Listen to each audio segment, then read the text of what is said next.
नमस्कार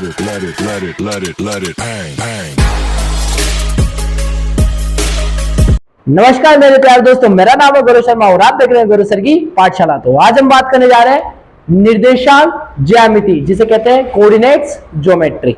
ठीक है, अब देखते हैं क्या क्या चीजें होती है। आज मैं इस वीडियो में ओनली बेसिक समझाऊंगा, क्या क्या चीजें काम आने वाली है, कौन सा फॉर्मूला बनता है, कैसे बनता है, कौन सा फॉर्मूला कब काम आएगा। ठीक है, क्या क्या चीजें होती है। ठीक है, छोटी छोटी चीजें लेते चलते हैं। ठीक है, देखो ये होता है एक्स एक्सिस, ये तो हमेशा ये तो प्लस में होता है, और ये एक्स डेस होता है जो कि क्या होता है, माइनस में होता है। ठीक है, और यार सॉरी ये वाई होता है और ये हो जाती है गलती, कोई दिक्कत नहीं है। एक्स और ये एक्स डेस, ये होता है माइनस में और ये होता है प्लस में। देखो कोई बड़ी बात नहीं है, होती रहती गलतियां। देखो अब दो चीजें, पहली वैल्यू तो हम लिखते हैं हमेशा x की और दूसरी लिखते हैं y की। ठीक है, यहां x की वैल्यू किस में होगी, प्लस में, और y की भी किस में होगी, प्लस में। तो ये दोनों क्या हो गए, पॉजिटिव पॉजिटिव। यहां x की वैल्यू होगी माइनस में, ये माइनस में, y की वैल्यू होगी प्लस में। यहां माइनस में x की वैल्यू और y की वैल्यू भी माइनस में। ठीक है, यहां देख लेते हैं x की वैल्यू तो किस में होगी, प्लस में, और y की वैल्यू किस में होगी, माइनस में। ये आ गई चीजें। ठीक है, तीसरी चीज जो भी है, दूसरी तीसरी, ये होता है आपका मूल बिंदु। ठीक है, अब जो मूल बिंदु होता है इसके कोऑर्डिनेट्स हमेशा होते हैं 0 0। ठीक है, एक ये चीज हो गई। ठीक है, कोई दिक्कत नहीं, उससे कोई फर्क नहीं पड़ता। मूल बिंदु हाँ बड़ी कर लो छोटी कर लो, कोई दिक्कत नहीं है। ठीक है, यहां के कोऑर्डिनेट्स। ठीक है, अब क्वेश्चन ऐसे आ गया कि कोई बिंदु x अक्ष पर स्थित है, x अक्ष पर स्थित है। ठीक है, या तो वो बिंदु यहां पर होगा या बिंदु यहां पर होगा। मैं साइन की बात नहीं कर रहा हूं, मैं ओनली x अक्ष पर रखने की बात कर रहा हूं। ठीक है, तो देखो यहां पर मानो चाहे यहां मानो, तो पहली वैल्यू तो देखो सीधी सी बात है, देखो s को ऐसे समझते हैं कि ये x लाइन है, या तो 1 2 3, या तो इधर कुछ वैल्यू आएगी या इधर कुछ वैल्यू आएगी। तो x की वैल्यू कुछ भी हो सकती है, इसको मान लिया मैंने x। अब y की वैल्यू लेते हैं। देखो अगर नीचे बढ़ूंगा तब y की वैल्यू माइनस में आएगी, ऊपर बढ़ूंगा तो प्लस में आएगी, लेकिन इसी लाइन पर रहूंगा तो y की वैल्यू यहाँ क्या हो जाएगी, 0। तो ये क्या हो गया, x एक्सिस, इसके कोऑर्डिनेट्स क्या हो गए, x, 0। अब अपन बात कर लेते हैं y की, y एक्सिस की। ठीक है, वाई एक्स या तो यहां होगा या यहां होगा। ठीक है, यहां होगा तो ये मूल बिंदु हो जाता है। ठीक है, अब देखो y की तो वैल्यू कुछ ना कुछ होगी, या तो प्लस माइनस 1 2 3 -10 कुछ भी हो सकती है, लेकिन x की वैल्यू देखो इस लाइन से अगर मैं लेफ्ट राइट हैंड साइड कर सकता हूं, मतलब कर सकने मतलब जाते हैं उस साइड में तो प्लस की वैल्यू आएगी, इधर आते हैं तो माइनस की आएगी, लेकिन अपन इसी लाइन पे रहते हैं तो x क्या हो जाता है यहाँ पे 0। तो यहाँ पर x की वैल्यू क्या आ जाएगी, 0। यहाँ तो कोई दिक्कत। ठीक है, इसके बाद में देखते हैं फॉर्मूला कैसे डेवलप होता है। ठीक है, जो ये फॉर्मूला बन रहा है, ये बन रहा है आपका डिस्टेंस। हमें दो बिंदुओं के बीच में, जैसे ये दो बिंदु है, इन बिंदुओं की क्या बतानी है अपने को, दूरी बतानी है, मतलब डिस्टेंस। क्या बतानी है, डिस्टेंस मतलब दूरी। अब एक बार बताओ, ये कोऑर्डिनेट कुछ ना कुछ लिखे होंगे, x1 y1, ये भी कुछ ना कुछ लिखे होंगे x2 y2। देखो कैसे मैं यहां लिखू 1 2, यहां हो गया 4 5, हर बार वैल्यू अलग हो गई ना, ये x1 की हो गई, ये x2 की हो गई। ठीक है, अब मुझे इसका फॉर्मूला डेवलप करना है, कैसे बन रहा है। तो पाइथागोरस थ्योरम पढ़ी होगी आपने सबने। क्या होती है पाइथागोरस थ्योरम, कि कर्ण का स्क्वायर बराबर आधार का स्क्वायर प्लस लंब का स्क्वायर। इंग्लिश में पढ़ा है सर आप बच्चों आपने, हाइपोटेनियस का स्क्वायर, आधार मतलब बेस का स्क्वायर, प्लस लंब मतलब देखो लंब क्या होता है, परपेंडिकुलर का स्क्वायर। ठीक है, अब देखते हैं चीजें। ये मैं दोबारा से बना रहा हूं, देख लो इधर। ये कोई कोऑर्डिनेट्स लिखे हुए हैं, ये और ये। अब देखो मुझे इसकी दूरी पता करनी है, तो यहां मैं कोऑर्डिनेट्स लिखूं x1 y1, इसको लिखूं x2 और y2। ठीक है, ये अपना क्या हो गया आधार, ये क्या हो गया लंब हो गया। तो मैं यहाँ थ्योरम लगाऊंगा, वही डिस्टेंस निकालने, तो मैं लिखूंगा हाइपोटेनियस का स्क्वायर, परपेंडिकुलर का स्क्वायर, बेस का स्क्वायर, हाइपोटेनियस का स्क्वायर, पी मतलब परपेंडिकुलर। तो एक बात बताओ, यहां पर y की वैल्यू क्या है, y1। एक चीज से और समझाते हैं, देखो यहां तक समझ में आ गया ना। अब एक और चीज ले लेते हैं, इस तरफ देखो,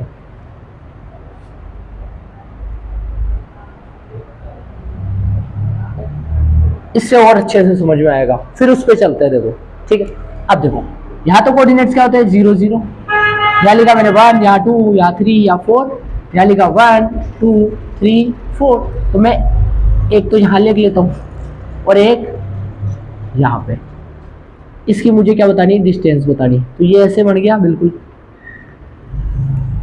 ठीक है, अब बताओ मुझे आधार की वैल्यू लेनी है, मतलब बेस की वैल्यू। तो मैं क्या लिखूंगा कि पूरी y1 यहां से यहां तक की क्या है, सॉरी x1 यहां से यहां तक क्या है, सॉरी ये तो क्या है x1 और ये क्या है x2। ठीक है, क्योंकि यहां आप लिख रहे हो ना x2। अब इसके चलो कोऑर्डिनेट्स लिख लेते हैं, ऐसा कर लेते हैं, इसके कोऑर्डिनेट्स होंगे 1 और 1 और इसके कोऑर्डिनेट्स होंगे क्या, x की तो 3 और y के 4। तो अब बताओ x1 की वैल्यू तो क्या आ गई 1, x2 की वैल्यू कितनी आ गई 3, y1 की वैल्यू कितनी आ गई यहां से 1 और y2 की कितनी आ गई 4। अब बताओ मुझे क्या चाहिए, आधार चाहिए, आधार चाहिए। अगर मैं तीन में से, इस तीन में से, पूरे इस तीन में से एक माइनस कर देता हूं, इस पूरे तीन में से मैं इतना माइनस कर देता हूं, तो मेरे पास इतनी डिस्टेंस आ जाएगी क्या। तो मैं क्या लिखूंगा कि x2 में से x1 को क्या कर दो, माइनस कर दो। तो ये अपना क्या आ गया, आधार आ गया। ठीक है, तो मैं लिखता हूं, अब देखो आधार मतलब बेस, मैंने लिखा कि x2 में से x1 को क्या कर दो, माइनस कर दो। x2 में से x1 को माइनस करेंगे तो रिमेनिंग अमाउंट बच जाएगा। अब रियल में देखो तो मेरा बेस कितना है, 2 है। तो देखो 3 में से अगर मैं 1 हटाऊंगा तो बचेगा 2, तो आ गया मेरा बेस कितना 2। अब बेस का स्क्वायर है तो यहाँ पे मैंने क्या कर दिया, स्क्वायर। ठीक है, अब मुझे क्या लेना है, ये क्या लेना है, मुझे इतना सा लेना है परपेंडिकुलर। ठीक है, मतलब लंब। अब बताओ ये टोटल कितना है, 4 है।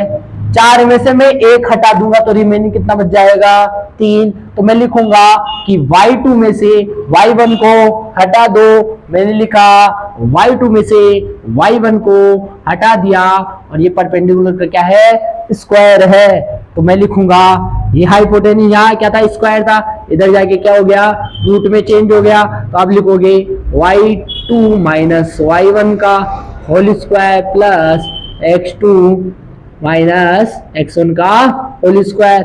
अब सर आप कहोगे कि आगे पीछे लिखा हुआ है, कोई दिक्कत नहीं है, इसको ऐसे लिख दो, x2 माइनस x1 का whole square plus y2 minus y1 का होल स्क्वायर। यहाँ तक आज चीज आ गई समझ में। ठीक है, बन गया पाइथागोरस थ्योरम से फॉर्मूला कैसे बनते हैं। एक लास्ट चीज बता रहा हूँ, फिर चलते हैं चैप्टर की तरफ, वो मिलेगा आपको नेक्स्ट वीडियो में। ठीक है, लास्ट चीज है वो ध्यान से समझ लो। आप 7.1 7.2 आराम से कर सकते हो। 7.3 में क्या निकालना है, आपको एक त्रिभुज दे रखा होगा जिसके कोऑर्डिनेट्स दे रखे होंगे, उसका फॉर्मूला मैं बता दूंगा जब चैप्टर स्टार्ट करेंगे, एक्सरसाइज स्टार्ट करेंगे कि फॉर्मूला क्या होता है, बस उसके अंदर रखना है, वैल्यू निकाल लिया, उसमें कुछ भी नहीं है।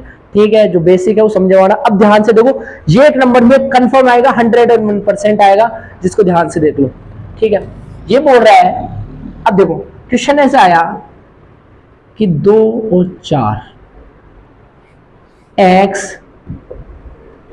अक्ष से दूरी, बताओ। एक तो क्वेश्चन ये आ गया, एक क्वेश्चन आपका आ जाएगा 3 और 4 y अक्ष से, दूरी। ठीक है, अब ये चीज आ गई। ठीक है, अब मैं दोनों का एक बार इसको लिख लेता हूं। पहली बात तो ये, ठीक है, इससे मेरे को गाना भी याद आ जाता है। ठीक है, बाद में देखेंगे। पहली बात तो ये, डिस्टेंस कभी माइनस में होती नहीं है। ठीक है, तो आप कहो सर यहां माइनस का 4 आ जाए, तो बेटा रखना 4 ही है। वो डिस्टेंस पूछ रहा है एक्स अक्ष से दूरी, तो दूरी तो हमेशा प्लस में ही आएगी। ठीक है, कोई दिक्कत? अब देखो मैं लिखता हूं 1 2 3 4 5, ये क्या होता है x, ये होता है x डैश, ये होता है y और ये y डैश। 1 2 3 4, 1 2 3 4। ठीक है, अब देखो ये x पे कितना चलूं मैं, देखो अब देखो तुम्हें करना है, मैं बता दूं। x पे पहले कितना चलो 2, ये चल गए, और y पे कितना चलो 4, तो y पे कितना चलेगा 4, ये आ गया। x अक्ष से दूरी बताओ, इससे दूरी बताओ कि ये पॉइंट यहां से, ये लाइन देखो यहां तक जा रही है, ऐसे करके यहां तक जा रही है, मतलब इससे ये कितनी दूर है ये पॉइंट।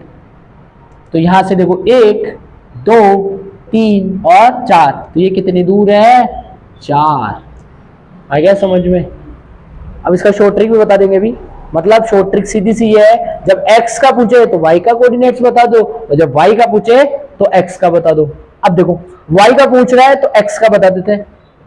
ठीक है, कितना जाएगा इसका 3, प्रूव करके भी देख लेते हैं। 3 x पे कितना चलूं मैं 3, और y पे कितना चलूं दोबारा से मैं 4, ये आ गया। अब ये पूछ रहा है y अक्ष से दूरी, y से 1 2 और 3, तो y से कितनी दूर है ये 3। ये ऐसे क्वेश्चन आएंगे, है ना? ठीक है, आगे चीज समझ में। अब एक चीज और पूछ सकता है, वो चीज ये पूछ सकता है कि 3 और 4 मूल बिंदु से दूरी। अब मूल बिंदु से दूरी निकाले तो अपन देखो इसको थोड़ी देर ये कर लेते हैं। देखो यहां पर है, अब मूल बिंदु तो ये हो गया, ठीक है, और ये कुछ ऐसे बन गया, तो ये बेस तो कितना हो गया इसका 3, और ये क्या हो गया 4। अब ये डिस्टेंस निकाल लिए, तो बताओ यहाँ पे तो 90 डिग्री होता है, इसका मतलब इसमें कौन सी थ्योरम लगेगी, पाइथागोरस थ्योरम लगेगी। क्या होता है कि हाइपोटेनियस का स्क्वायर बराबर, अब ये देखना, ये क्वेश्चन पूरे अच्छे से पढ़ लेना। एक्स अक्ष से दूरी बताओ, वाई अक्ष से दूरी बताओ, और मूल बिंदु से दूरी बताओ। तो मूल बिंदु तो ये हो गया, इससे दूरी तिरछी जा रही है, तिरछी जाती है तो कौन सा थ्योरम लगाते हैं, पाइथागोरस थ्योरम लगाते हैं। तो देख लो हाइपोटेनियस और बेस का स्क्वायर, कर्ण का स्क्वायर बराबर लंब का स्क्वायर और आधार का स्क्वायर। कर्ण कितना है नहीं पता, लिख दिया मैंने कर्ण का स्क्वायर। लंब कितना है, लंब कितना है 4 का स्क्वायर, प्लस आधार कितना है इसका 3 का स्क्वायर। 16 प्लस 9 कितना हो गया 25। कर्ण ये इधर रूट में आ जाएगा, कर्ण बराबर कितना आ जाएगा इसका 5। ठीक है, तो इसकी दूरी मूल बिंदु से कितनी होगी 5। इस टाइप के क्वेश्चन आएंगे। मिलते हैं नेक्स्ट वीडियो में। 7.1 देखेंगे कैसे कैसे क्वेश्चंस होते हैं। ठीक है, नहीं समझ में आ रहा है आप मुझे कमेंट करिए, मैं दोबारा समझाने की कोशिश करूंगा। और लाइक्स कीजिए, सब्सक्राइब कीजिए और जल्दी से जल्दी शेयर करने की कोशिश कीजिए अगर समझ में आ रहा है तो। मिलता है नेक्स्ट वीडियो में।